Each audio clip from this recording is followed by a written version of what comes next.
Ang kinakalungkot ko lang dito sa vision ko kasi kung kailan merong kalamidad saka sumasabay yung lindol.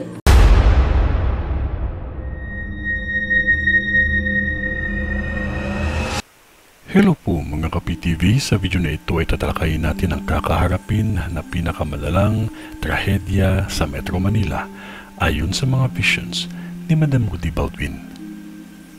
Pero kung ikaw ay hindi pa nakasubscribe sa aking channel, baka naman.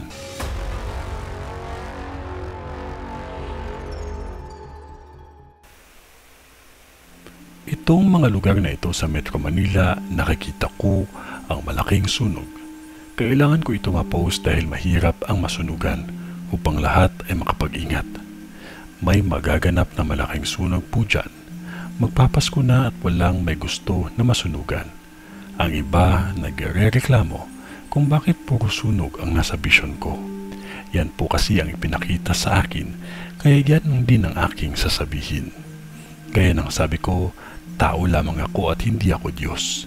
Yan ang ipinakita niya para balaan tayo. Kaya huwag tayo makalimot ang magdasal palagi. Napakalaking sunog po ito na may hahalin tulad ko sa Tondo. Isang malawak at napakalaking sunog ang magaganap sa tatlong lugar na ito. May nakikita akong bus terminal. Ang isang sunog ay hindi din kalayuan sa paggawaan o factory at bodega. Lalo na ang mga taga-Malibay. Maging maingat kayo dahil tatlong sunog ang mangyayari pa lamang at ang isa dito ay umabot ng ilang alarma bago naapula. Ngunit isa sa mga sunog ay may buhay na nawala.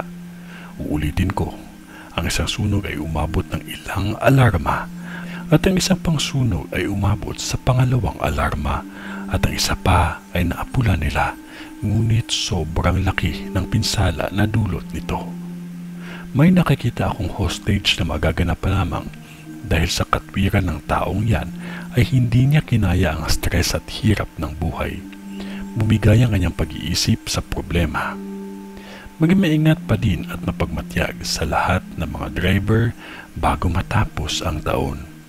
2 aksidente ang sasalpok sa isang o establishmento na kung saan may mga taong nadamay. At ang isang aksidente ay may nasawi. Mga nakamotor, huwag po kayong makipagsabayan sa mga malalaking sasakyan dahil bago matapos ang taon, madaming motor rider ang masasawi dahil sa aksidente. Sasakyang nagkakarambola. Maging maingat lamang ang lahat magpapasko na ito. Huwag magpadali dahil makakarating din kayo sa pupuntahan ninyo. Iisa lang ang buhay natin. Mahalaga ang pahalagahan at huwag tayo makalimot ang manalangin. Ito ay ang vision ni Madam sa Pasay. Sa ngalan ng Diyos Ama, ng Diyos Anak, at ng Diyos Espiritu Santo. Amen.